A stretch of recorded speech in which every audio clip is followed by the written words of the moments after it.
evening, wherever it is. We hope that it is good for you. Welcome, ladies and gentlemen, to Season 2, Episode 3 of Geeks Who Like Sports. As always, I am Ray Carcillo in beautiful Los Angeles, California. Join my best friend in the entire world over in Philadelphia, Pennsylvania, the heart of the sports world right now. Lee Elias. Lee, how's it going today? Can you hear my heart thumping, Ray? Dun dun Phillies, dun dun Eagles, dun dun Flyers, dun dun Sixers, dun dun Union. Yeah, it is a powerful time to be a Philadelphia fan, much to everyone's dismay, but we don't care. Isn't that wonderful? Ray, I got a question for you. Yes. This is something that's unique about the show. I make several inconsequential geek decisions every week. A week. It's not like once a year. It's like weekly I have geek decisions to make. And I realized the other day, I was like, wait a minute. I have a live platform where I can share these questions with other people, including my best friend, so that they understand that it's okay to be a geek who likes sports. Ray, this is an important question. I've been wearing these Captain America headphones for years. They're falling apart. After every episode, there's something on. It is time to retire the Captain America headphones. And I have two options to pick from here, Ray. We have Spider-Man Miles Morales headphones, for those of you listening, and the spiders on the side light up, or a brand new Avengers headphone set that has Captain America and Iron Man. It looks like other people are showcased on here, but I think it's just those two. Ray, you must choose. Do I do Miles Morales with a light up side, or go classic Iron Man, Captain America headphones? I am a sucker for lights on anything. Ooh. And it is also the new Spider-Man game is dropping in about 3 days from now. That makes sense. It is Spider-Man season. So I think Spidey is the way to go right now. And it says here, high quality sound, LED light up, comfortable ear cushions. How can they better be? Right? Yeah. This isn't an ad. This is just something I had to choose this week. All of you listening will understand this debate because I had to pick. And I was in a position, Ray, where I saw them. I was like, I can get both of them and talk about it on the show. But now I'm stuck with an extra pair of headphones. So either it's going to go to my kids or one of you might win them if you email us or DM us or say something like, hey, Lee, I'd love to look at those headphones. Maybe we'll talk about it. But yeah, actually, I mean, since you mentioned that we're giving stuff away, I was going to save it for later in the show. But I, of course, am also wearing one of our classic Geeks Who Like Sports t-shirts. For those of you listening, it looks like Ray and me if you combined us. It's a 8-bit hockey player with Ray's face. Yeah, and somehow, Ray, it really does look like you. It's a little bit. Yeah. But yeah, so we are also giving away actually 10 of these. 10 beautiful. Yeah, we go big or go home. Yes. Or yes. you go so home. All you have to do is obviously, if you're listening to us, you're probably already following us, but make sure you're definitely following and subscribed here to the podcast on Spotify or iTunes or wherever else you're listening to us. Also, follow us on YouTube, follow us on Instagram, follow us on Facebook, follow us on Twitter. More chances to win. And comment. You got to comment. Yeah, you got to comment. So to get the shirt, check out our Instagram. It's GWLS Podcast on Instagram. Yeah. You got to like that post there and just leave a little comment there. We do some great stuff on Instagram you don't get right in the episode. So if you are an avid listener, you'll love what we do there. But yeah, if you want to get yourself a shirt, all right, get yourself a shirt. We got them. We can get them to you. Go to Instagram, follow the directions, and you can get a geek shirt. What an intro! That was a good intro. That was a good intro. Look at that. We're giving away headphones, maybe. We're giving away t-shirts. Look at that. Yeah, that's how we hook you, people. We give stuff away. Now, here's the other thing. You got to listen to the whole episode. Yeah. There's a lot. It's a big episode this week, folks. We got a lot to go over in both the geek side and the sports side. But we're kicking things off. We're kicking things off with baseball playoffs. Lee mentioned his Phillies. They are up 1-0 in the NLCS after bludgeoning Zach Gallen and the Diamondbacks. First pitch of the game, a Schwarber bomb, 117 miles an hour off the bat. Ray, I got to tell you, this is no joke, and I have witnesses. I was sitting there last night before the game because Schwarber did not do anything in the Atlanta series. I think he was 2 for 16 or something like that. And I turned to my son, and I said, Logan, I said, Kyle Schwarber's going to hit a home run at his first at bat this game. It was first pitch, boom, and I said, against Schwarber. Logan's going nuts. How did you know? I'm like, I have a sense for these things, son. You'll learn one day. Yeah. He'll get it too. Actually happened. Yeah. Unbelievable. Phillies up 1-0, Texas up 2-0 after handling Houston. Jordan Montgomery, former Yankee, and Nathan Eovaldi, former Yankee, doing fantastically for the Rangers, and their bullpen held on despite a late push against Aroldis Chapman, former Yankee. And basically, Texas is up 2-0 heading back to Arlington. Lee, what are your thoughts on the baseball playoffs so far, the ALCS and the NLCS? Well, look, it's cliche, and I don't usually do this, but I think we need to pat ourselves on the back. This is going very similar to the way we predicted it. We had said if Texas got past the Orioles and the Phillies got past the Braves, we believe that will be the matchup in the World Series. Now, listen, long way to go. Long way to go. As excited as Philadelphia is right now, and I'm sure Texas is as well. They play 7 games for a reason, and you have to be focused. There's every reason to believe that the Diamondbacks come back and take some games here if the Phillies let down. I will tell you this about both the Phillies and Texas. When you watch these games, there is a look on their faces that I do not see on their opponents. Okay. Houston has a look of, we've been here before, we know what to do. But Texas has a look of, we're going to kill you for what you did to us the last game of the season. Yes. All right. Yes, for costing us the bye, which we'll get into a bit. When I look at the Phillies and the Diamondbacks, and again, I may be out of line in saying this, but we're happy to be here. I was just about to say that. They look like they're happy to be there. Right. And the Phillies look like, we're going to murder you because we need to win the World Series this year. Yeah, so, the Phillies look like they're on a mission, and you mentioned the Diamondbacks and that they're happy to be there. Lee, did you hear Merrill Kelly's comments this morning? By the way, no, about for the Diamondbacks as a starting pitcher. Let me tell you this because you're gonna love this. So Merrill Kelly, of course, pitched in the World Baseball Classic this year, and basically said, as loud as Philadelphia has been, I don't think they'll be louder than the game was that we had against Venezuela. Don't challenge us. How stupid was Merrill Kelly on the day that he's pitching to make that comment about the Philadelphia Philly fan base? I don't know when people are going to learn. Do not poke the bear. He poked 45,000 bears. Yeah, or as Bryce Harper says, 45,009, right? Because he says there's a T-shirt with that on it. Look, I'll tell you this. This is again a true story. When we were playing against Atlanta, and it was said, attaboy, Bryce. Yes. I remember my brother and I were like, "Thank you for doing that." And then he said he wasn't supposed to hear it. I was like, "Thank you for doing that." Do not. I want to try and say this in a non-cocky way. I really am. And Ray knows me. I'm capable of doing that. I know the Philadelphia fan base. Okay, it's a rabid bunch that is hungry to win, and they know their sports. You can hate on them all you want and they do get too passionate at times. But they feel like they're part of the team, and in a lot of ways they are this year. Do not give them a reason to cheer against you. I was going to say, do not. It's bad to give your opponent fodder anyway in almost any scenario in any city. Poke the bear. But boy, doing it to Philly, that is tenfold worse in my opinion. Merrill Kelly, you are. We'll see how it goes tonight for you, boss. But that was dumb as of right now. I just don't give him a reason. Look, I remember. I think it was Shaq talking about, he'd make up lies about players on the other team just to get mad at them so he could compete. Ray, I always say this kind of in the world I work in. People do not understand, by and large, how competitive professional athletes are. All right. People go, no, I get it. They're competitive. You do not understand how competitive these people are. It is their profession, and they're professionals at it. And they get paid hundreds of millions of dollars to do it. They're more competitive than you.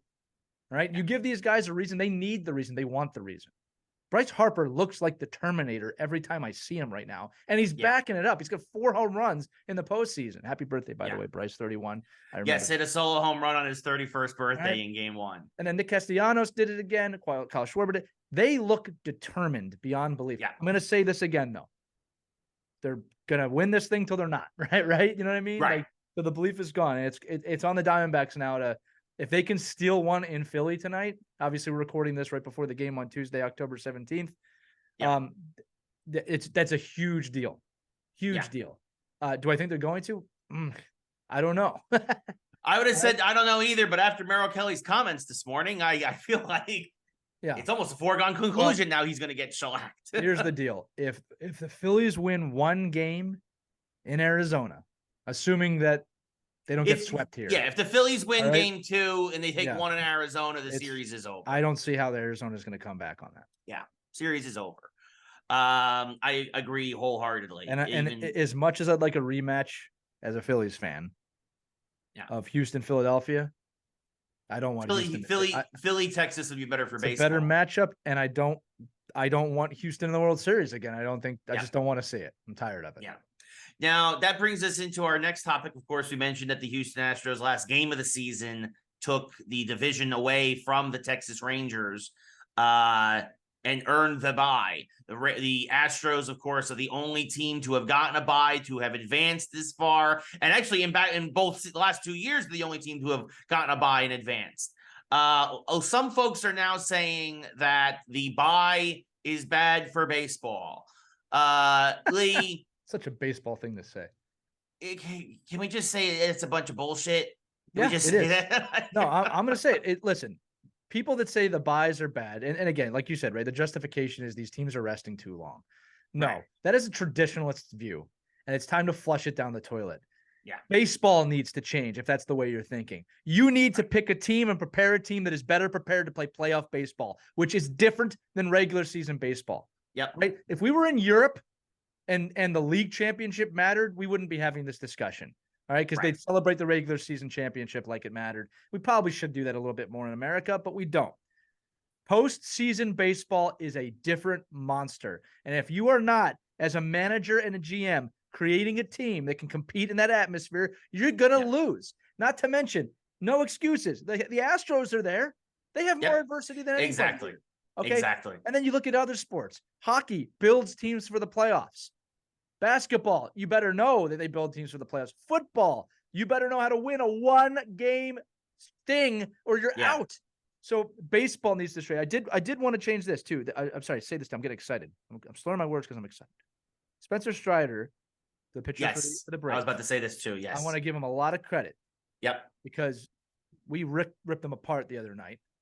All right. And he's a competitor, and he took full accountability for his team and basically saying that, no, I'm not blaming it on the bye. You either know how to be competitive this time of year or you don't, and we weren't. I'm obviously putting that into different terms than he said. So, no, baseball needs to change. I will tell you one change I would like to see, Ray. I would like to see different divisional alignments. I would not be against, the American League and the National League just being 16 teams and the top, 6 or 8 make it. Yeah. I think it's time to do that. I think things have changed now. Before interleague play, I understood the divisions a lot. Sure. All right. Yeah. So I think that either you look at doing that or you go to football and you have your 4-team divisions, which I think would be a bit much, but and I was going to say that baseball is probably waiting to expand to 32 teams. There's been talk about that now for several years. And I would imagine by the end of the decade that will happen. 100%. I think once baseball has 32 teams, that would be the time for realignment and that's possibly 8 4-team divisions, just like football. Yeah. Like I said, I wouldn't mind if they led the way of just, there's the American League and there's the National League and the top 6 or top 8 make it. I wouldn't have a problem with that. That's how it used to be. You want to talk about tradition? That's how it used to be way back when. Traditionalists would love that, wouldn't they? But no, there's nothing wrong with the MLB playoffs. I said it on the episode before. I feel like they fixed the MLB playoffs. Agreed. We've come a long way from just the division winners playing against the wild card team. I never liked that. You knew halfway through the season if you were out. Now, at any point, half the teams are in the playoffs race. Yeah. All right. Baseball actually did something good here. Yeah. Especially with the best of 3, not the best of 1. Yes. I love it. 3, 5, 7, 7 playoffs. Yeah. Don't touch this. MLB and traditionalists, you can find another way to do this. Yes. Yeah. No, this is the best thing that baseball has done in a very, very long time. Little rant there. That was like a minor rant. There you go. Yeah. Speaking of baseball playoffs, one team that missed it, they fell apart there at the end of the season, was the San Francisco Giants. And Gabe Kapler, their manager, was let go, relieved of his duties the last week of the season because of that. Once they were officially eliminated, they finished I think 2 games under 500. The Giants, they were in a wild card position for most of the year, but really did have a September collapse. Not quite Mets level collapse that we're used to, but it was was definitely they definitely kind of went on the schneid there at the worst possible time. Well, Alyssa Nacken, and I hope I'm saying that correctly. She is an assistant coach and a first base coach for the San Francisco Giants, and is now the first woman to ever be interviewed for the full-time managerial position for a Major League Ball club. She was one of the first people interviewed for that open position for the Giants, and we want to obviously congratulate her. This is a big deal. This is a great thing for baseball, and to every idiot out there who says that a bunch of guys in the dugouts would never listen to a woman, then clearly you've never been married, or but I'm pumped. No, but seriously, honestly, if it helps them win, an athlete will listen to whoever is the information is coming from. In my opinion. So, well, I will take this in arm with you, Ray, and I'll take it even a step further. The conversation can't stop at, oh, she's being interviewed. That's nice. Or even if she gets the job, oh, that's nice. Yeah. Men need to start supporting women in sports fully here. It's not enough for her to get the job. Yes. Right. She's going to own that job. And we need to believe in her that that's not even her final resting spot in baseball as just, oh, she got the job.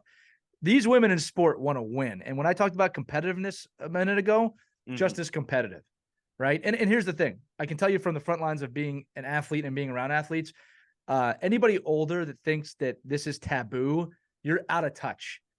Younger athletes have no problem with this for the most part. All right. There's always going to be an idiot here or there.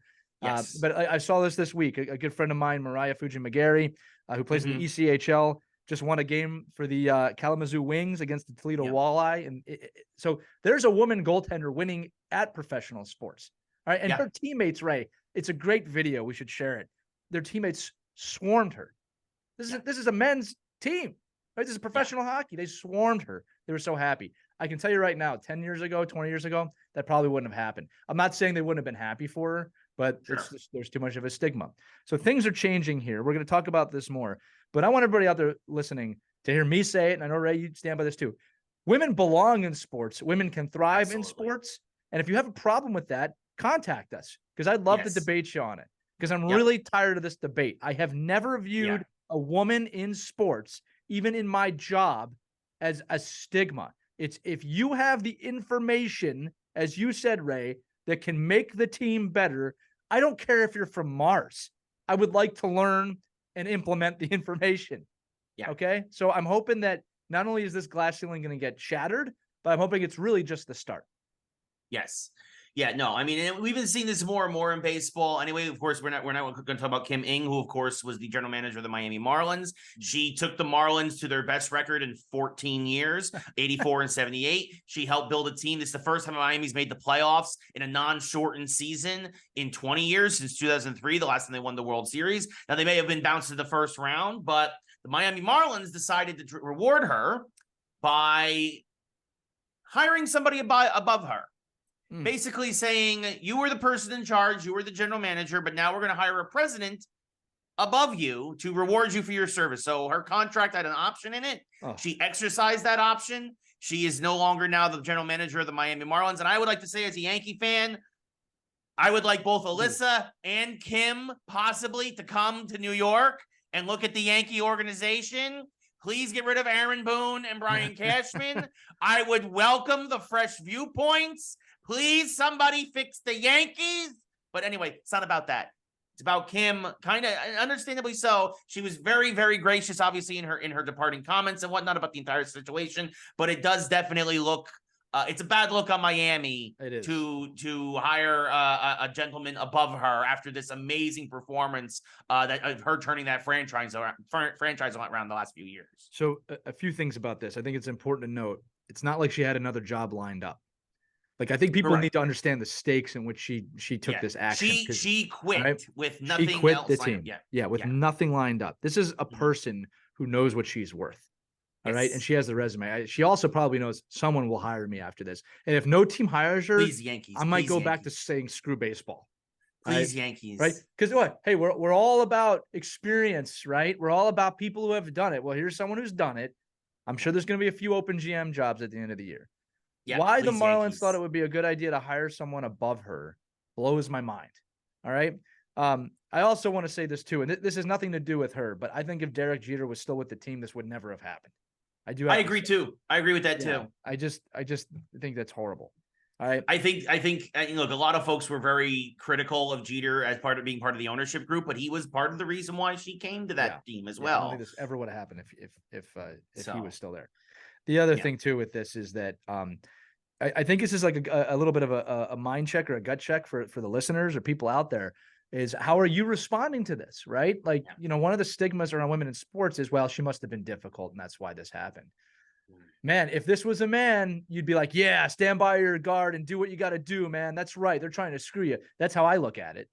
All right. So, I'm not trying to lecture here, Ray, but it's like, you're going to hear, well, like she must have said the wrong thing or did the wrong thing. No, she did the right thing here. She stood up for herself. She knows what she's worth. Yeah. Someone else is going to pick her up. And the Marlins, like they always do, descend back out to being irrelevant. Yep. All right. This is the Marlins. If there's ever been a baseball franchise that I've disliked, it's the Marlins because of how they treat their fan base, right? You win a World Series, sell the team. You win the World Series again, sell the team. You get a GM that brings you to the playoffs, you get her to quit, right? It's like, what are you, I could never root for that team. And it's not like a visceral hatred like I have for the Mets, right? Yeah. It's just like, you idiot, you blew it. So there are huge problems with baseball in Florida in general between the Marlins and the Rays. Yeah. Like this is just two disorganized organizations that between the dump of a stadium in Tampa and the lack of leadership in the front office in Miami. Literally now. Quite literally. Yeah, literally now. But it's I don't know what it is down in Florida. I don't know if they're all drinking the salt water off the Gulf or something. I have no idea. Anyway, but this, I was gonna say, Kim Ing, we salute you. It's also a good time to mention that our producer Caitlin is a woman in sports, a champion woman in sports. That the show would not be possible without. Yes. So again, I'm pretty sure our audience agrees with us on this. Women belong in sports. Yes, get over it. Please go work for the Yankees. Please help the Yankees. I'd say the Phillies, but we're pretty. Yeah, you're fine. You're fine. Oh, as a Yankee fan, I'm upset that the team's winning. Ray, I'm sorry. I just don't have any sympathy for New York fans. I have sympathy for you as your friend, but I have no sympathy for that city in sports. Fair enough. We'll get into more New York sports later. But first, we want to talk about, we're speaking of baseball. We're still on baseball. This is a big deal.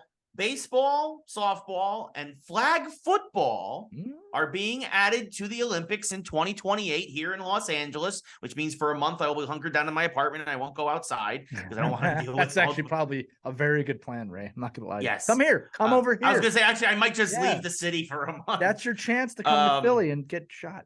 Anyway. I mean, I could just also go walking down the street here in LA. Yeah, but it's different. Yeah. It's a different type of, let's not get into it.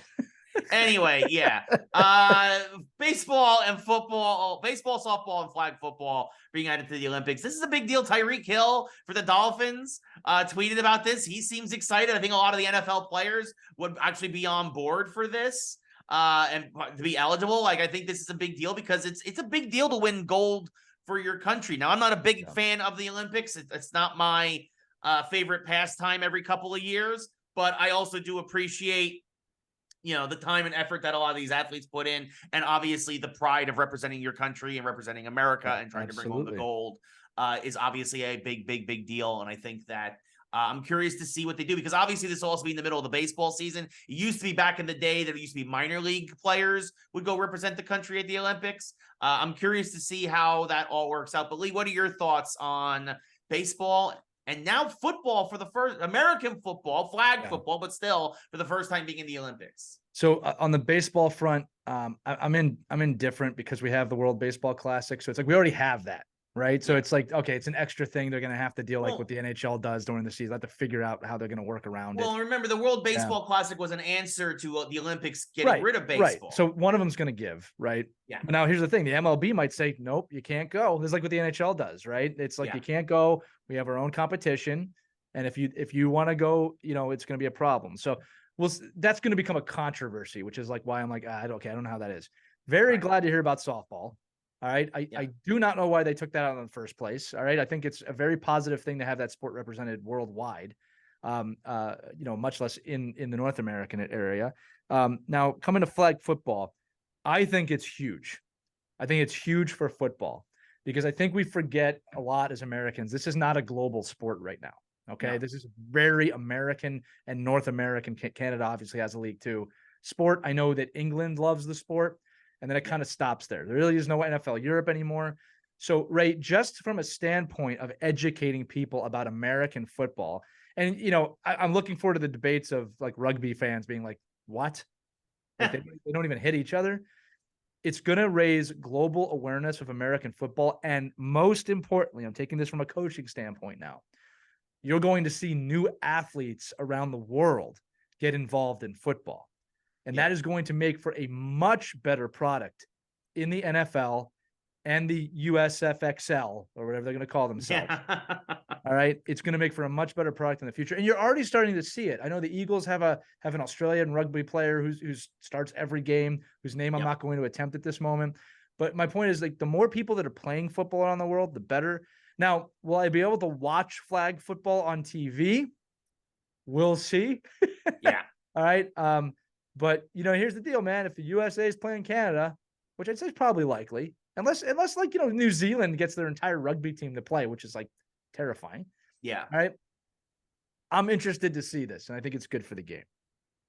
Yeah, I think it'd be good for the game too. I think it'd be good for the Olympics. I think I'm a lot more interested in watching flag football than I am necessarily some of like the track and field events or whatnot.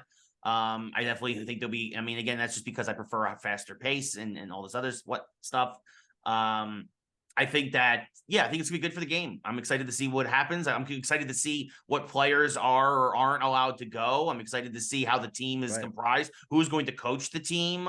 There's a lot game too, is flag with no tackling. Yes. I mean, it's about speed, right? Absolutely. Right. But now also suddenly the Pro Bowl, which started using flag football rules a couple of years ago, now suddenly the Pro Bowl is almost like a warm up for the Olympics. Right. Right. Well, and here's the thing: is even if we don't see NFL athletes, which I hope we do, but I can understand, like you said, if teams say, "Hey, don't do that."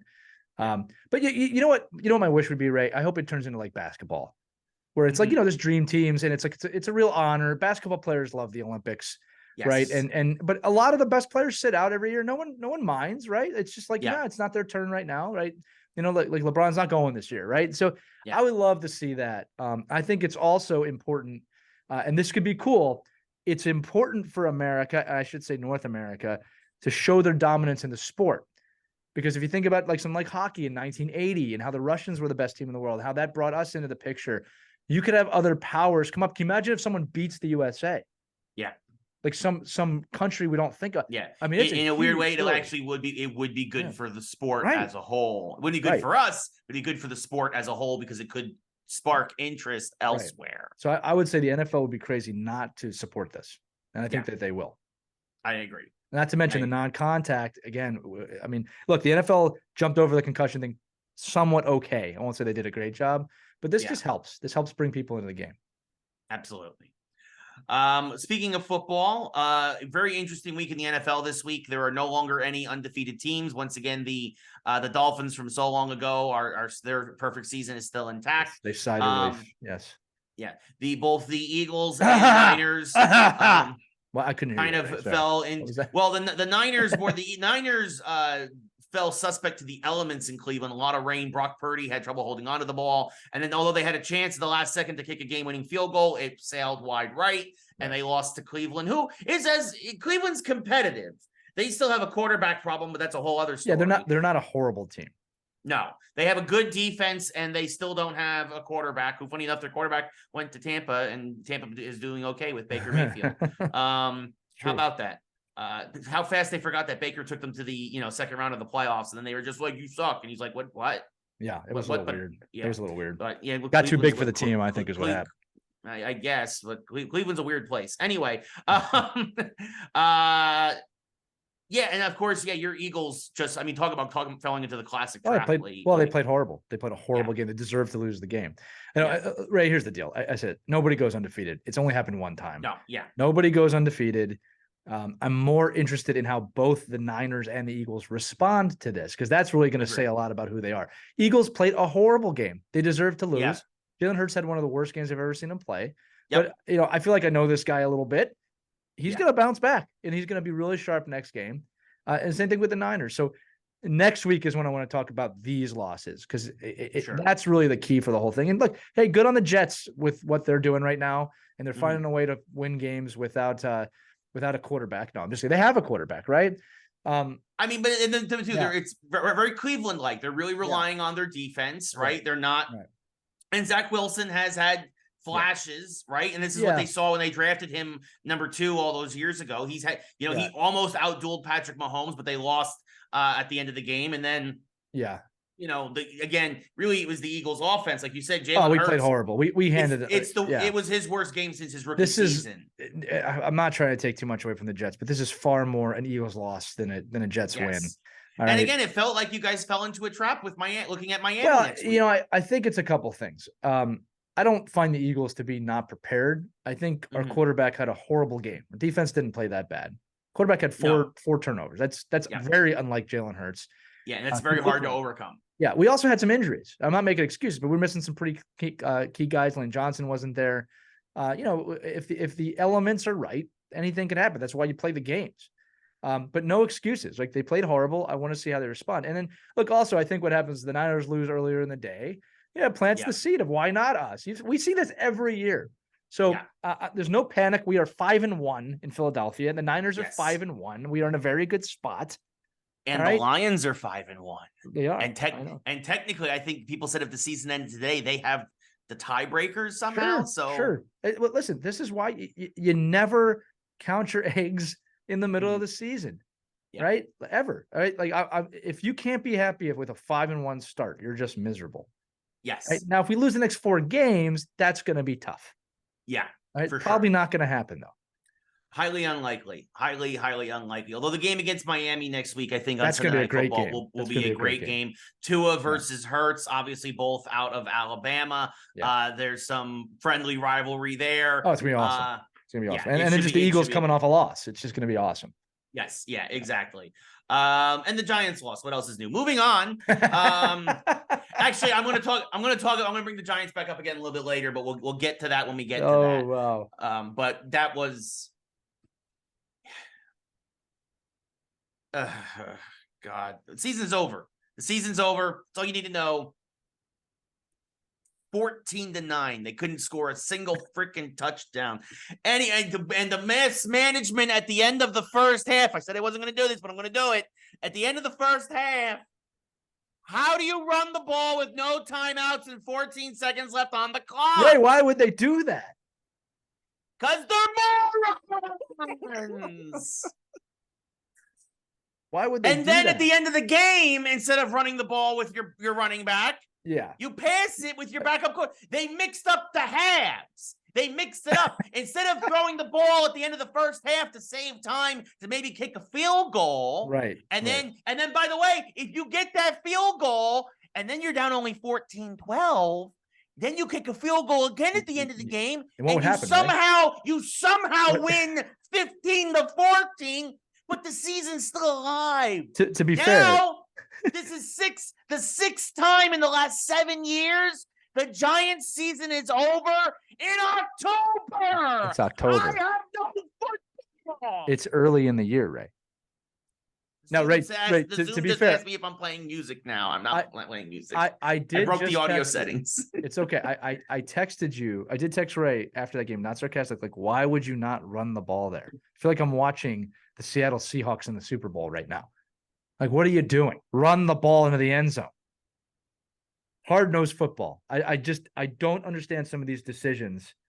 It's a backup. He'll never see it coming. It's like, guys, run the ball. Like, even just like an option play. Because I get that Saquon wasn't 100%. I get it. But run the ball. Yes, on that Who cares play, if he's 100%? You gotta just run it in the end zone. Anyway, moving on now to hockey. I just want to say, Ray, I saw that loading, that Ray rant. For those of you listening, I'm watching him on the screen. I'm like, he's gonna rant. It's gonna happen. Yeah. All right, 14-9. Moving off. The Giants suck. Yes. 14-9. How you? Moving on, I'm going to come back to it. Hockey. We have a new generational talent possibly in the NHL. Connor Bedard. Scoring his first goal, his first point. Still hasn't won a face-off, but people are very excited in Chicago. Yeah. Lee, what do you think about Connor Bedard's first couple of games here in the NHL? Is he going to be the talent that everyone says he's going to be? Well, I can't tell you that, Ray. I can tell you a few things, though. One is that it's like a new puppy for the entire fan base of the NHL. Like, oh, look, he's doing something. Yeah. I think first off, I think people like Connor Bedard. He typically says the right thing. His interviews are always about the team. He's a good kid. All right. What I see, and I think people don't see, is he's getting some points. He's doing pretty well for a first year, whatever, how old he is, player. All right. I think he's 18. But what people don't see is this, like last game, he got kicked out of a face-off circle. He's doing some silly things to try and make up some ground. And what I see is a kid who is completely unafraid of trying things. He doesn't care if you're making fun of him. He's trying to be better. He's trying to learn. He's trying to be competitive, right? So yeah, right now, even though I said I can't answer it, that looks like a kid who's going to find his way forward. He reminds me of a young Sidney Crosby. I can't believe I'm saying about it like that. But when the kid was actually a kid, he sucked at faceoffs too. Spent a whole offseason getting better at faceoffs. Became the best faceoff guy in the league. Wanted to have a better backhand. Spent the whole offseason working on his backhand. Has the best backhand in NHL history. He shoots harder with his backhand than most guys do forward. I see that in Bedard, but younger, faster, probably going to have more skill sets. That's not a shot on Crosby. It's just the evolution of a game. I'm having a lot of fun watching this kid. But when I see an athlete trying shit on the ice, on the NHL stage in his third game, that I would be excited if that was on my team. He's not afraid of you. He's not afraid of you. Gold medalist. He's going to bring that Chicago Blackhawks team back to prominence, which I have mixed feelings about. Yeah. Good kid on a bad franchise. Good kid. I love seeing when young athletes are not afraid to try. And again, most athletes are, right? They just want to fit in. They don't want to get yelled at. They just want to stay on the roster. He's doing everything he can. Yep. That should be a message to any young athletes listening, or just people. If you're afraid to try, you're not going to go anywhere. This kid's going to go somewhere. And he's already there. Like I'm acting like he hasn't gone somewhere already in his life. He's like a starting center on the Blackhawks. Yeah. Yeah, no, the kid's got a good head on his shoulders, and he's got already. I agree. He seems to be showing off a lot of possible talent. So, Bedard. We're still gonna call him Bedard. We're gonna call him that for the next 20 years. Bedard. So, one other NHL story this week. Again, obviously, it's a shame that we're gonna be talking about this instead of all the action, all the home openers, all the teams. But probably the biggest story, aside from Bedard, out of the NHL this week is the banning or pseudo banning of the Pride tape. This, of course, is rainbow colored tape that you would wrap your stick around in, the blade of your stick, and obviously Pride representing the LGBTQ community. And the NHL's like, nope, don't do it. We're not doing it. We're banning it. Can't do it. Can't show support for that community on your stick. Lee, what the heck is hockey doing? It started with last year with they were allowing some folks not to take part in the Pride night, and then they canceled some of the Pride nights outright. I'll explain it. Yes, please do. It seems like a backwards, a wrong side of history decision almost from the NHL. And I will start by saying this with media, because it's like right before every season starts, they have to find something to talk about. And it's like that great Forrest Gump. It's like the great Jurassic Park quote, bullshit finds a way. Yeah. All right. So here's the deal. I want to start this off by saying right away, I do not like the ban on Pride tape. I think it's a horrible decision. I think it's wrong. Okay. I want to come out and say that.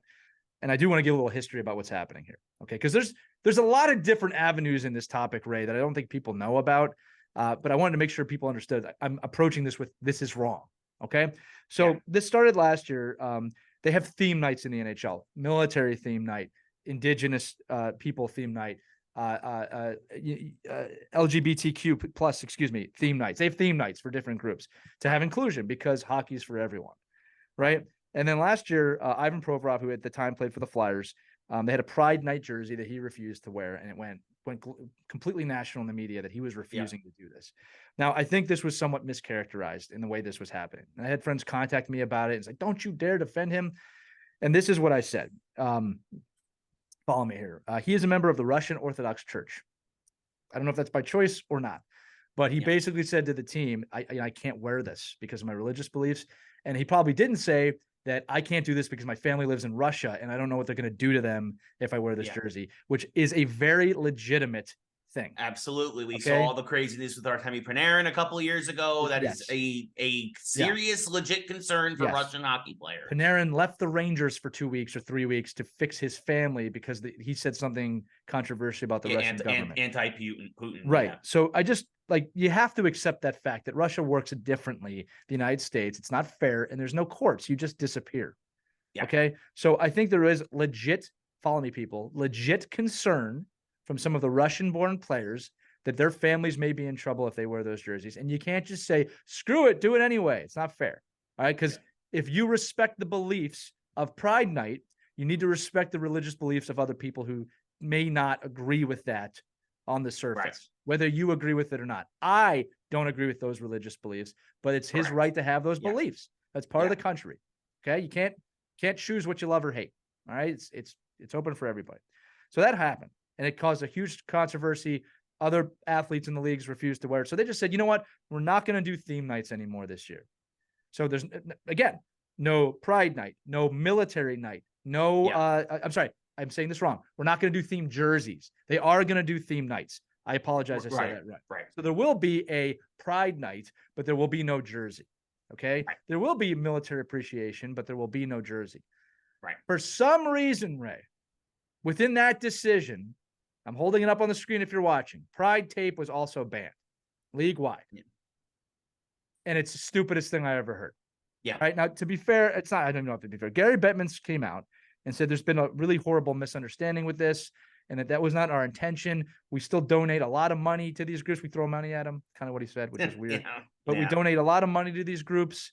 We support these groups. We're still going to have theme nights that we want them to feel inclusive. First off, it is great that the NHL is doing that, having inclusive nights, not knocking that. That is something that, again, 10 years ago, never would have happened. Never would have happened. And by and large, most people have no problem with these nights. I've been to them. They're fine. They're great. Yep. I go to the Dodgers ones in baseball usually because it's a big deal. It's just fun. Yeah. Well, sports have changed in a really positive way in that regard. And I don't want to ignore the positive changes that have happened. You can't just conveniently ignore that if you're on the NHL sucks because they're doing this bandwagon. Okay. Right. Now, I will say this. Taking away an athlete's individual right to represent something they believe in with something like Pride Tape, which, by the way, no one was saying they didn't want. Right. People were saying we don't want the jerseys because of religious beliefs. Sure, protect your athletes. I'm going to say it again. I get it. I don't have to agree with it, but I get it. Taking the Pride Tape away, I didn't get. If a player wants to wear this to silently support someone or a family member or a group of any type, I'm not just talking Pride stuff. Why would they not be able to do this? And to the credit of the NHL athletes, and this is where I think some of the older executives at the NHL are severely tone deaf and out of touch. The young NHL athletes say, you know what? We're going to do it anyway, and you can fine us. And I'm with them. I am completely with them. All right? This is a misunderstanding of where people are at today, especially in their 20s and 30s, and it's not limited to that. All right? The world has changed. So I do not agree with the ban on this. No one was asking for this to be banned. Yeah. All right. Nobody. And again, whether they consciously did it, which I actually don't think they did, believe it or not. I think they stupidly did it. Yes. Didn't think about it. Now they got to answer for it. So athletes, I'm with you. I support you if you want to put this on your stick. Doesn't hurt anybody. It's a quick message. Nobody who doesn't believe in this has to do it. Right. The problem with the jerseys was it was kind of weird if you didn't do it. Right. Yeah. All right. So, support Pride Tape, number one, if you're a hockey person out there, because this is horrible for their business. All right. Yeah. And two is leagues, wake up a little bit. I just saw Bryce Harper with a Philadelphia Fanatic bat when they did the Dreams game or the Little League World Series game. Is that next? You can't support green people. One of the bats was a crayon. Can't have that crayon. I mean, what are you doing, guys? Think. You could justify the jerseys. You had it. You had a reason. And by the way, Ray, all those friends that contacted me, because they just want my opinion, They didn't really fight me on it. They're like, I don't like that. I said, I don't like it either, but I get it. Yeah. The jerseys. You had that one. What are you doing with the pride tape? What are you doing? If you disagree, comment in a respectful way. I'm happy to debate you. I will not fight anybody online that just wants to be right. If you have a real reason, we're not going to get any comments on this, by the way, because you don't have a real reason why this shouldn't be there. Let me know. I will absolutely do it. But man, I hate it. I just think stupid decision by the NHL. And now you're talking about it. The thing you didn't want to talk about, you're talking about. Yeah. But last note, Ray, I do want to shout that these theme nights are very important. They are trying to be more inclusive. They will also say that, hey, our business is hockey. That's the business I'm trying to play in. If you want to be inclusive, it's got to be open for everybody. This was not a problem. This pride tape was not a problem. You just made it a problem for yourself. Well, I got nothing to add to that because I was going to say, I got nothing to add to it. You summed it up perfectly. Bravo, sir. Hold on, wait. Let me put some of this pride tape over my mouth, so I'll shut up for the next 5 seconds. Hold on. Well, while you do that, I will transition now into our next segment, which, as you mentioned, as times have changed and things are changing. Actually, sometimes things are becoming old as new again, or new as old again. We're moving into wrestling. This was a huge announcement last Thursday. Billy Corgan, for those who don't know, yes, the lead singer of the Smashing Pumpkins, is also. I just lost everybody with that. Yeah, no, so I just kept talking over him. That was smart, Ray. Trying to keep going. Despite all my rage, still just a rat in the cage. Billy Corgan is the lead investor and owner, CEO of the NWA. For those who don't know what the NWA is, it's the National Wrestling Alliance. It was before the days of WWE, and then shout out to our buddy Savvy and his New to Wrestling podcast, where he's watching all the old New to Wrestling podcast. You're gonna love it. The Attitude Era. The NWA was well before the Attitude Era. It is. But if you wanted to relive those moments from your childhood, check out the New to Wrestling podcast. Yes. Yes. Go ahead, Ray. Sorry. The NWA, it was basically territorial, right? Like you had all the different regions, and they all basically operated under, I'll have this region, you have that region. We're not going to interfere with each other. Whoever's the champion of the NWA kind of has to go to all the different regions to defend the belt, but we're all just part of the NWA. And it was very much accepted until obviously Vince McMahon came in, basically bought everybody out, and basically made the NWA just the WWE. We own everything now. Right? And basically Billy Corgan announced several things. First, that he announced a new television contract for the NWA, which is the first time they've had one in gosh knows how long. They've been back around for 4 years. The classic 10 pounds of gold belt that they always used to carry around, that Ric Flair is probably best known for carrying around. And they've been primarily on YouTube. So now they're coming back to television, which is a huge deal. Even though ratings aren't what they once were or matter as much, the money behind television still matters a lot for a lot of wrestling promotions. So even though they're not drawing the Attitude Era, Monday Night Wars era kind of ratings anymore, it was 5-6 million people a week. Now it's more like 1 million people a week per show. Like, it's still a big deal because of the ad dollars. So this is going to be a big deal for help the NWA grow again. But he has also announced a return to the territorial format, starting with an organization that's going to be based out of the Rust Belt, probably based out of Cleveland primarily, but it's going to be a Rust Belt area territory that's going to be led by EC3, who is the current NWA champion. And this is a big deal because he said he's been getting calls from as many as 50 different regional wrestling promoters to rejoin the NWA and bring back the territories. Lee, this is massive. This is beyond massive. This is rewriting basically the wrestling map. Basically, it's showing the WWE. I mean, AEW started that, but this is basically confirming that WWE is no longer the monopoly it once was. That wrestling is prospering in a way that it possibly never has. And this is going to be great for wrestlers. It's going to be great for fans. It's going to be great for television. It's going to be great for everybody. And I cannot wait. Your thoughts?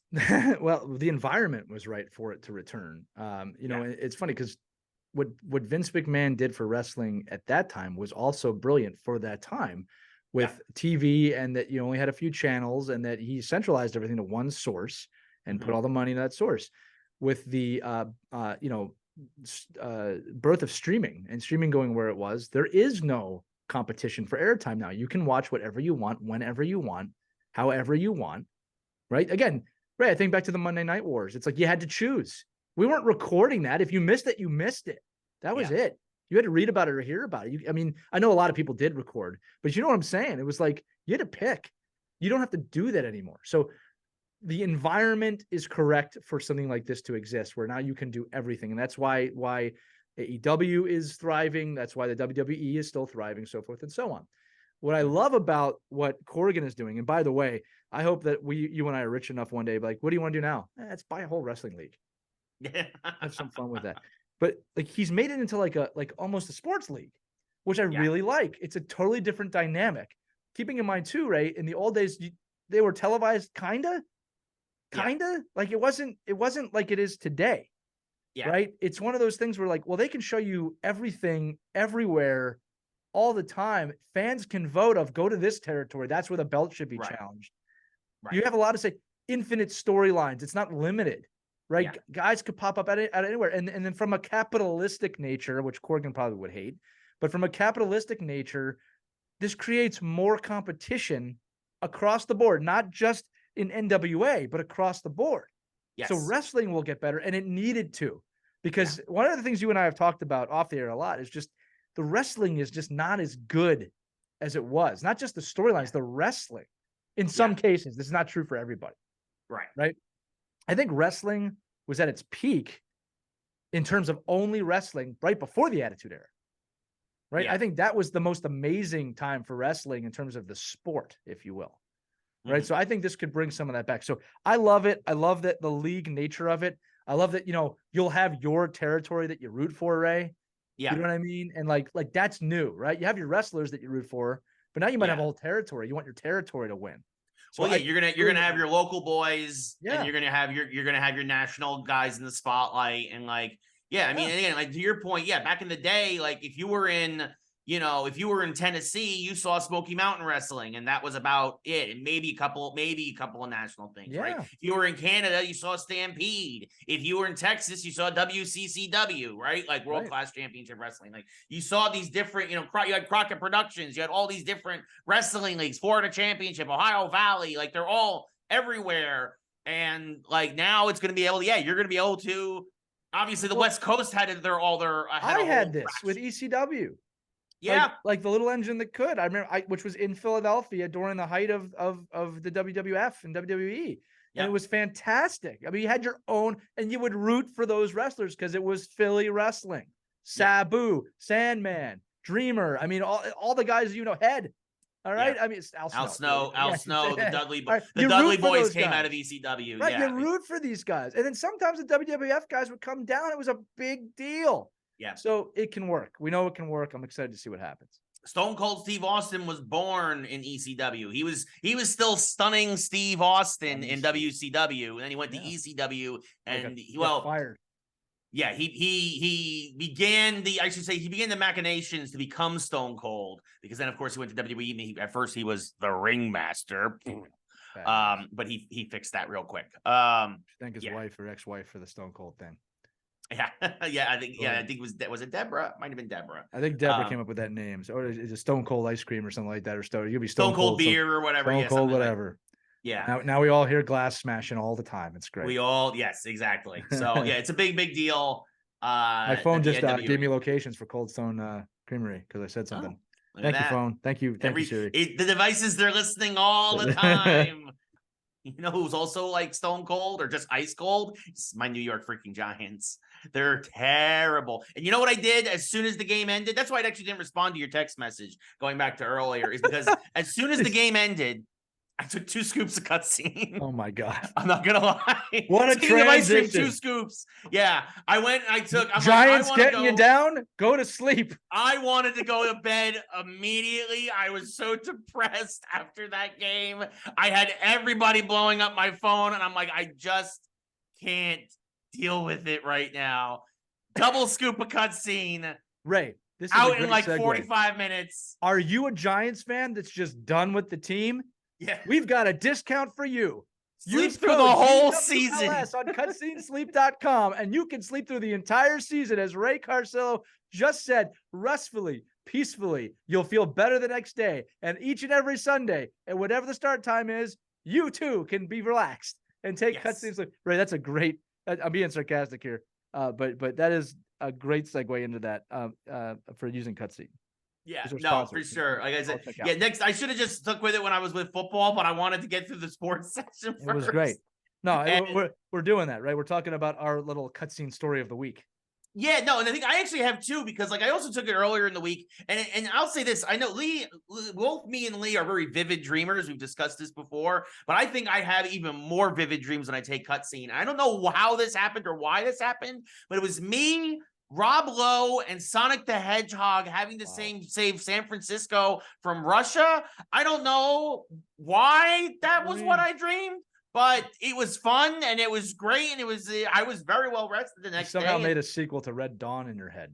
I guess, yeah, right? Like Red Dawn with Sonic the Hedgehog. Yeah. Like, so Red Dawn, Red 2, I don't know. So Red Green Zone. Red Green Zone. There we go. That's the name of it. Perfect. Red Green Zone. That's what I was trying to get to. Yeah, maybe you should take more cutscene, and I'll be sharper when it comes to those ideas. My cutscene story of the week is that, we had a hockey game, as you do. And the hockey game was late. I think it started at 10:15. And so just to give everybody an idea what it's like to play adult league hockey, you got to take an energy drink around 7:38 or 9, which is not when you want to be taking an energy drink, but you need it to play. Many of you are going, well, you just don't play. It's not an option. So you take this stuff, you get there, you play the game goes well, you get home, and you are wired beyond belief. And you're tired from playing, but you're on this energy drink. And even if you're not on the energy drink, you're just wired because you just played a very competitive game at 10:15 to 11:30 at night. You probably had a little cold one in the locker room afterwards. So you get home. And so this is where I've actually found cutscene to be really valuable, because it's like 1 a.m. I know I have to be up the next day, and I got to be sharp. All right, this sounds like an ad the way I'm saying it, but this is such the true story. So I take it right when I get home, because it takes like 20, 30 minutes to kind of kick in. And it just puts you in a very restful state. I'm going to say it again. It's not like a NyQuil or something. It's like really starts to knock you out. You just kind of get tired, like restful, and then you just have a great night's sleep. And when I woke up the next day at 7 or whatever time it was, I just felt like I slept through the night. And that's why I find it so valuable, is that in those times, and it doesn't have to be a hockey game. Maybe the kids keeping me up. I just need to have a good night's sleep. And I got to say this too, Ray. It doesn't put me so deep in a sleep, like I won't wake up, or that I'm groggy, or more importantly, I will wake up if someone touches me, or I got to get up, right? Yeah. It's just that little extra bit that I need to be ready for the next day. So adult league hockey players, you know who you are. Yeah. Cutscenes for gamers and us. You should give it a try. And again, this is the addy part, but it's true. We have a great deal with them. They support us. We support them. Go to cutscenesleep.com. Use GWLS at checkout. You'll get a discount on this stuff. Yes. I really am. I mean this. I am endorsing it. I have tried it. I have checked with my doctor. It's great stuff. You will not be disappointed.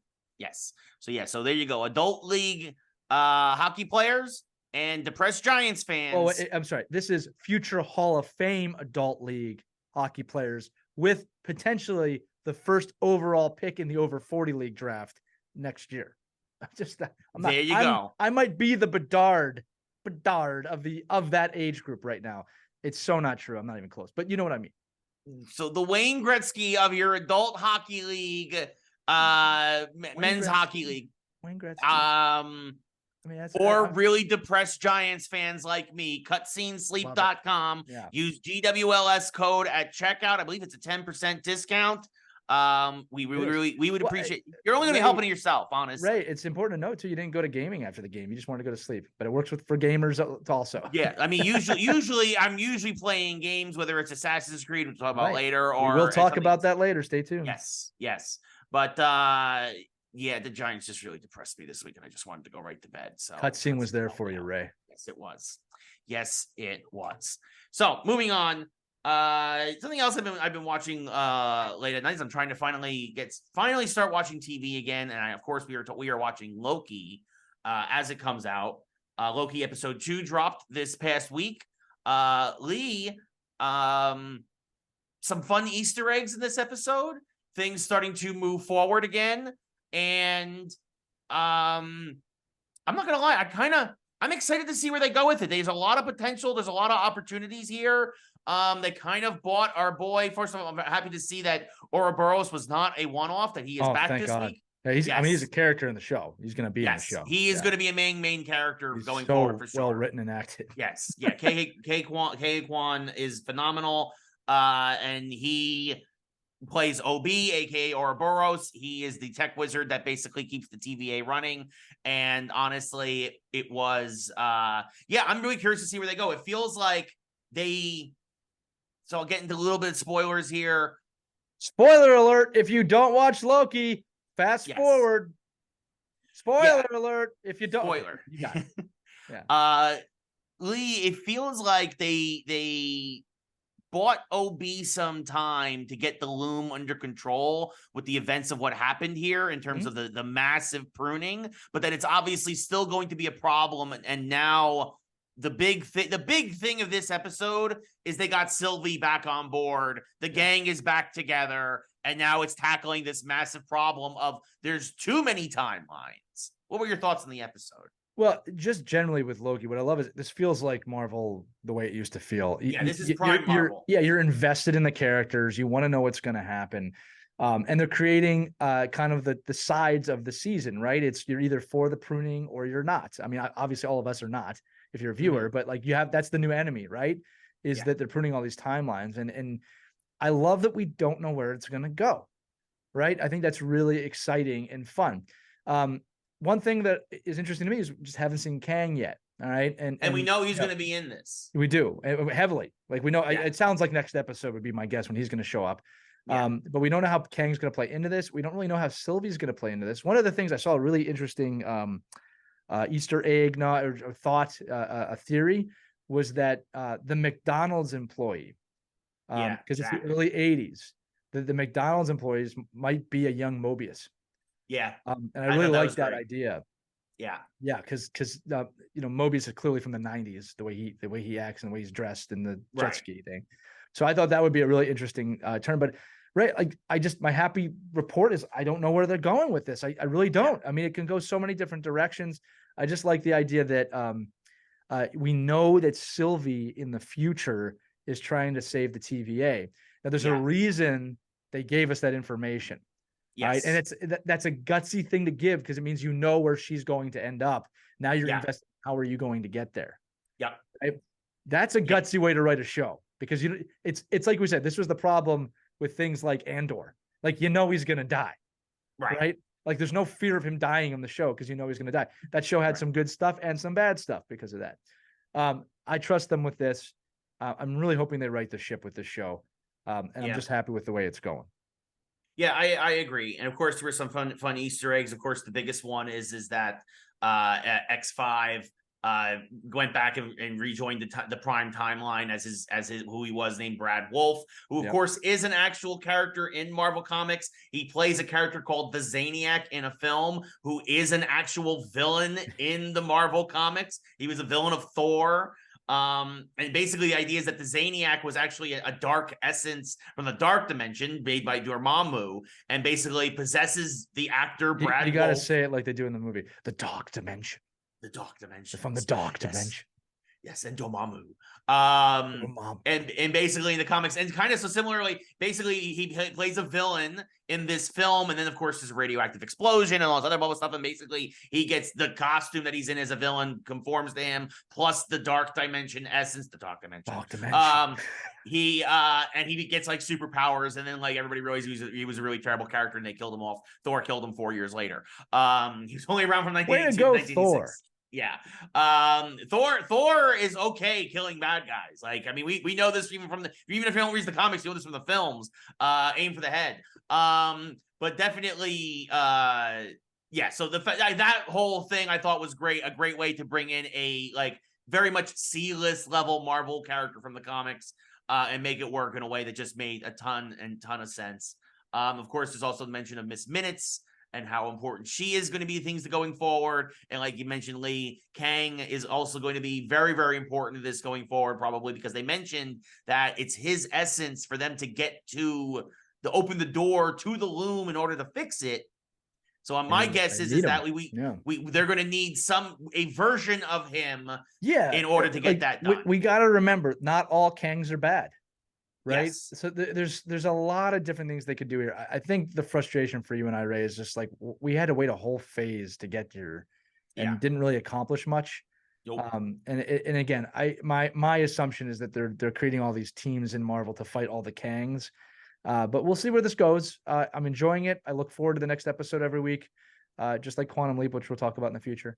And Marvel back on their game. I'm assuming it's because you have original actors in terms of Tom Hiddleston. You have an original character in terms of Loki, goes way back.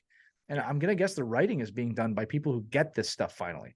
Yeah, I mean, Loki even mentioned the original Avengers film. He called back to it here. He did. It was really funny seeing actually when he did that. And I'm glad they did that, because there was a little nostalgic and just as nonchalant, like, I tried to take over New York City with an army of Shintari. Yeah. I did that. You did that? Wow. Yeah, no, it was good. And also, I'm a big fan of Key Lime Pie. I'm glad Key Lime Pie got its spotlight this episode. You see how beautifully green that was? It wasn't fair. Yes, it was Loki. It was Loki green. It was perfectly Loki green. The problem is I've had Key Lime Pie in Florida, like in the Keys, and it's like, you can't almost do it anywhere else after that. It's so good down there. That's fair. Now I'm hungry. What am I doing? Yeah, man, what have I done with my life? Really want some key lime pie. So obviously that's on Disney Plus. Loki debuts, new episodes every Thursday. And streaming, speaking of streaming services, it's a big reason why Best Buy had a huge announcement this week that they are no longer going to be stocking physical media in their stores. Just further progressing what we've been saying all along is that everything's going to be going digital sooner rather than later. 10 years late. Yeah. It took them too long. Basically, at this point, physical media, at best, is going to be a collector's item.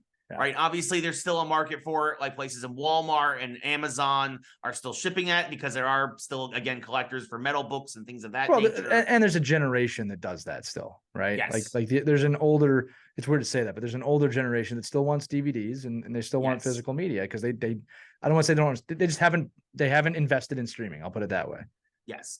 And but this is Best Buy basically saying, that's fine. We're not going to deal with it. It's not a big enough part of our business. Their business is still obviously selling computers and televisions and appliances and that stuff. The big ticket items is what keeps the brick and mortar Best Buy's high margin items. Yeah.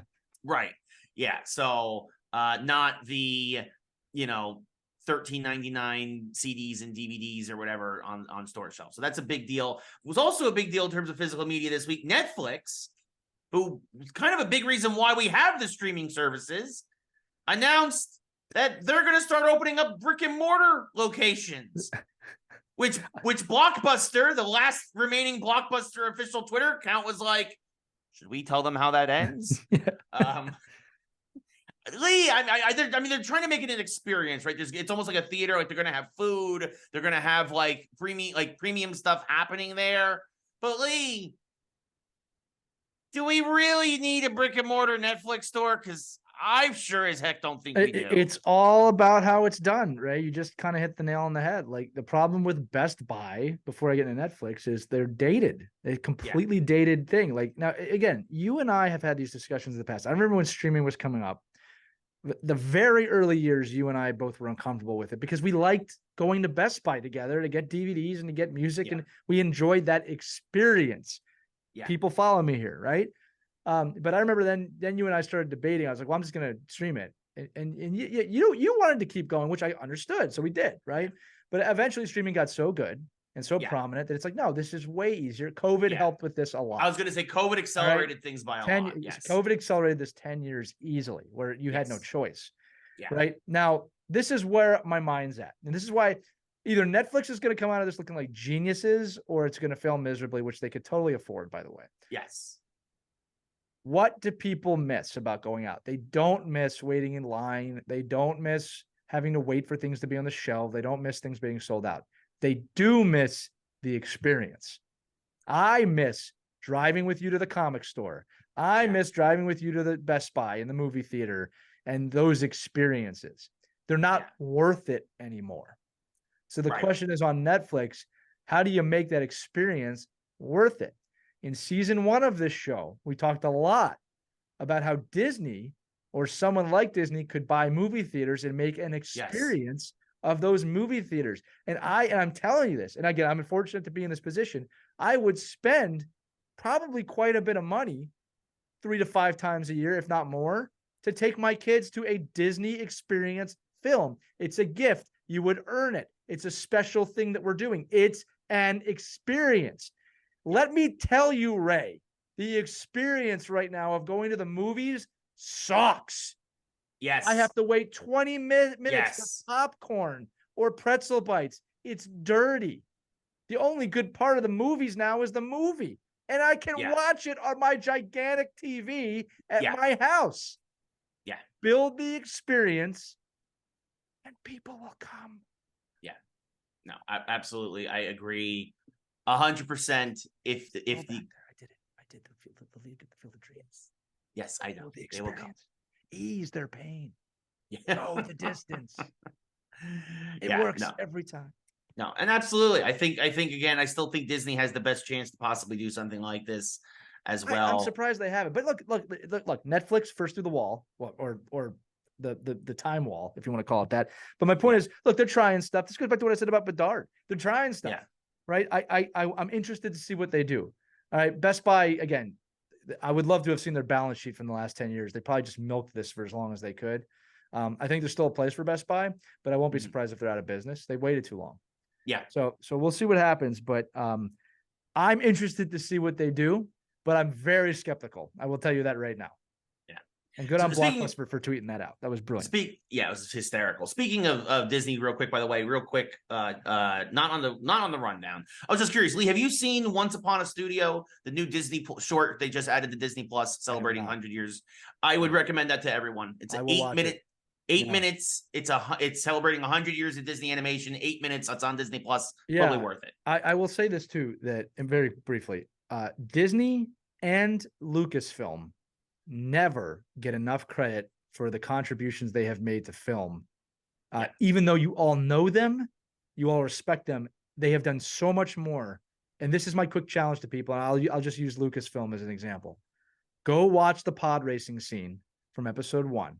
And tell me it doesn't hold up today. That is 24 years old. I want you to think about in 1999, what you go back to 24 years before.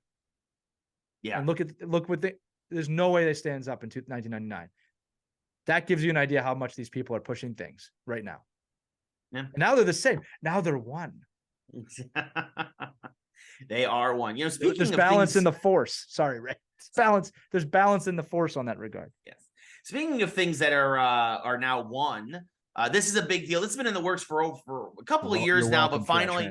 Thank you. I know. I appreciate it. I had another one ready to go. I know. That one was perfect. You always do. That was even easier to go to.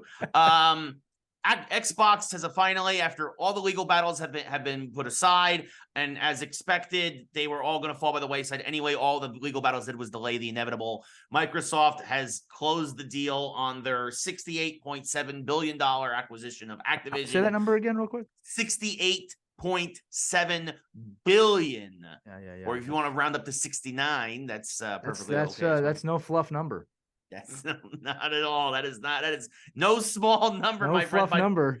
No, I am not a fan of fluff. Not at all. There it is. That was the word of the day. We got to just say it. Our producer just types nice. Yeah. But yeah, I mean, seriously though, this is by far the largest acquisition in video game history, and understandably so. But now Microsoft, again, we talk about it. Microsoft ain't playing around. They now have Bethesda under their umbrella. They now have Activision, which also includes Blizzard and includes King. So that means like Candy Crush and all the other fun stuff. High Moon Studios, Radical, Toys for Bob. Like this is Disney acquiring Marvel and Star Wars, basically. Level. I mean, it is huge. Yeah, it's massive. It's a massive thing. And again, as predicted, we predicted this a few years ago that, again, when it comes to the Sony versus, Microsoft, it's not a competition. It's not close. Yeah. All right. They are going to win at the end of the day, if you will. right? And it just goes to show you how powerful it is. And people, we're dealing with almost oil level money here. Yeah. Like I still don't think people understand how big of a world business wise gaming is. Yeah. What was it, Ray? Again, it was film. Basically, the combined, right? If the video game industry's profits every year are greater than film, music, and the 4 major sports leagues combined every year, that's insane money. Yeah. Unbelievable. Yeah.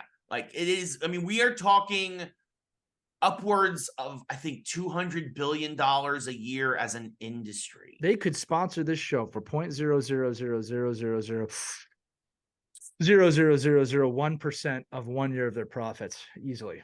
I think there's more zeros there, but we don't have so much time. If Microsoft wants to acquire Geeks Who Like Sports, make us an offer. Yeah, you can deep fake our faces to be whoever you want. It could be Mark Hamill and whoever.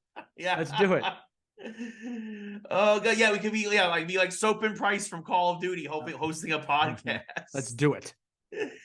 Oh gosh. It is a massive industry, and again, this is just the beginning, because look, there are rumors that EA now might be on the chopping block for sale. Obviously, it would probably be something comparable to what it cost Microsoft for Activision. There's rumors that Ubisoft possibly, Embracer Group, which was the big one in Europe, acquiring all the major European studios. They had a deal with Saudi Arabia that went through, and now they're kind of on the fence. So nobody knows what's going to happen with that over there. Honestly, though, it's a good thing. I think it would have been really bad if Saudi Arabia had acquired a massive arm of the video game industry. Yeah. Yes. I'll just say yes. Yeah, we'll just we're not going to get into the details on that. You folks can figure it out, but I think that's a good thing that deal fell through in the long run. In the short run, it's costing a lot of people their jobs and a lot of money, but in the long run, it's probably the best thing overall. But yeah, Xbox Activision, that is a done deal. We're going to start seeing Activision games soon, probably on Game Pass. That means, obviously, at least I think they signed a 10-year deal with Sony to keep Call of Duty on there. But once that expires, that's not going to be good for Sony, right? It kind of feels almost like a dead man walking scenario unless they make a big move to counter. Which they have not. They won't. At least as of obviously recording of the show.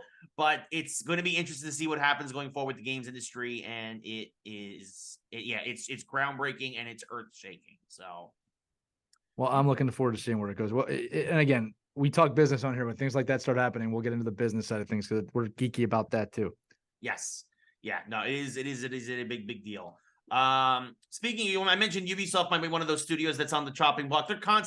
They're always being shuffled around as one of those more vulnerable third-party folks. And well, they did something. I love the way you just described them as a vulnerable third party. That's pretty funny. I mean, that's the thing is that, look, if it's not untrue. Vivendi Universal tried to kind of hostily take them over a few years ago. They warded that off. There were rumors of several others. Embracer, obviously them being based in Europe as well as Ubisoft, have been floated around. Again, Sony needs something. So there's thoughts, and obviously all this has been floated around again, but nothing solid as of yet. We brought that up because for the first time in 3 years, a new Assassin's Creed has dropped. They claim a full-fledged Assassin's Creed Mirage. It is a prequel to Valhalla. You follow Basim in 10th century Baghdad, and it is a bit of a throwback and love letter to the original Assassin's Creed with Altair that kicked everything off as we're celebrating it's been over 15 years now of Assassin's Creed games. It's crazy when you think about it. Yeah, no, absolutely. And Lee, as the professional game reviewer, I was not impressed. Really? This is a hot take here. I'm going to say it was okay. I'm giving it a 7 out of 10. I'll get my official score out there to begin with, but it's a 7 out of 10 because first off, they do mitigate it a little bit because they only charge you $50 for this instead of the full 70, which is what was expected. And the reason why is that it feels it's too big to be an expansion to Valhalla, but it's not big enough from what we've come to expect to be like a full-fledged Assassin's Creed. I 100%ed it in less than 25 hours. But, well, hey, look, good on them for the pricing then, because you didn't feel ripped off, is what you're basically saying, which is exactly. But I don't think that this was a necessary story that we needed to be told in the timeline, because we know older Basim in Valhalla. And you learn so much about him in Valhalla. I really didn't need his origin story to play through that. Baghdad was beautiful. The gameplay was also kind of a step backwards. It felt like they very much, this was done by the way, Ubisoft Bordeaux, who is one of the smaller Ubisoft studios. And it feels like a stopgap. It feels like we need to put something out before our next big Assassin's Creed game, codenamed Red, which everyone is suspecting is in, I think it's set in Japan. It's in Mars, yes. Which is everyone place on planet Mars in the future. No, Japan. Japan. What everybody's been dying for from Assassin's Creed, and then they got beat to the punch by Ghost of Tsushima 3 years ago. I was just gonna say, is that where it's gonna take place? Yeah. Yeah, but this feels like a stopgap, and even the gameplay and the combat. And Caitlin mentioned hopefully Japan and not Russia. No, not that Red, not that kind of Red. It's only a code name, Caitlin. I do not think it's actually going to be the final name, and I could be mixing it up. There was a Russian assassin, by the way. They did right around the Russian Revolution in 1917. It was one of those side scrollers that came out a few years ago. That would actually be a good story if they did the Russian Revolution, the Bolsheviks. That would be if they did it right. Absolutely. But my gut is they're going to steer clear of that for a few years right now. Just a little bit. Just a little bit. I think so too. But yeah, no, I felt that. It was an unnecessary story. The combat was a throwback to more like the original Assassin's Creed, which meant it didn't feel as fluid as the last couple of games. The climbing wasn't, the parkour wasn't as fluid. And it kind of made me realize, I'll say this, it made me appreciate how far we had come in the series and how much I do not miss the original Assassin's Creed now. Yeah, that's fair. So, but it wasn't terrible. It wasn't terrible. 7 out of 10. Yeah, again, only $50 helps. Only $50. That brings your game count up to what? 59. That was number 59 of the year beaten. All right. It is mid-October. Are you going for 70, 80, 90, 100 this year? What is 75. I'm going for 75 before calendar year. And what is your most anticipated title before the end of the year? Oh, Spider-Man. Spider-Man comes out later this year. Spider-Man 2. One. That's a Spider-Man 2. Answer. That looks Spider-Man fantastic. 2. Oh, yeah. It kills me that I can't get that on my Xbox. It is the rare Sony exclusive, and I get it because obviously they have the film rights to Spider-Man and whatnot. They put all their money. You can tell they put all the money into it. I mean, it's a good game. Like I've seen plenty of it, obviously. Yes. But it's a good game. It looks like it's a game of the year contender right off the bat. But it's going to be a great. This is the next 2 weeks. We've got a new Super Mario Brothers game dropping on Friday. Too. Yeah, Wonder. Super Mario Wonder. We've got Spider-Man dropping on Friday, and then next Friday we have the highly anticipated Alan Wake 2 is finally dropping after waiting a decade for that sequel. So, so it's going to be a good finish to the year. Right now, I'm kind of cleaning a lot of stuff up. I'm playing a game called Lies of P, which is a steampunk Souls-like take on Pinocchio. You play Pinocchio. I mean, I know exactly what you mean, which is great. Yeah, like you are a swashbuckling Pinocchio, and you have to go through, and you're basically trying to find Geppetto. Yeah, he's not that voice. He's not using that voice. But yeah, and it's punishing, and it's dark, and it's gritty, and it's really good. I don't think it's not game of the year contender. Maybe top 10, but it's very good. Really impressed with that. We got a new Hellboy game dropping tomorrow. So if people are listening to this, it's actually probably already out. Gosh, there's just so many games. And we should let people know that Ray is going to continue to do some reviews on this show, especially for some AAA games or the odd game that is so good that he has to talk about it. But we're going to be doing a lot of 1-minute reviews with Ray that you can catch on our channel, especially on YouTube. So look for those, because if you're a gamer, Ray, I've never met someone who's played games that has not respected your opinion. I really mean that. And you've been doing this for a long time. And I know people will reach out to Ray to say, should I get this? Should I play this? And he has always given a New York truth answer of yes or no. Like, no, don't buy that. Or you got to get that. So keep an eye out for those coming to the show soon. Yes, absolutely. Yeah, no, I appreciate that. Thank you. Yeah, there's a lot. The new Forza just came out this past week. which I'm also playing, which is actually a great way to relax because I love just driving around in circles and listening to podcasts like Geeks Who Like Sports. I just watched Gran Turismo, the film. How was that? It was good. Like it wasn't bad. I enjoyed it. It was fun. It moved.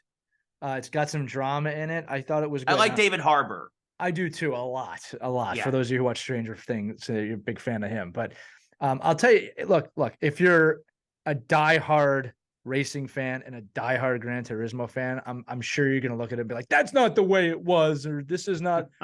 As someone who was not in that world, really enjoyed it. It's a great story about an underdog that's not supposed to be there and nobody believes in him, and his grit and determination to make something happen. Very pro gamer in the film.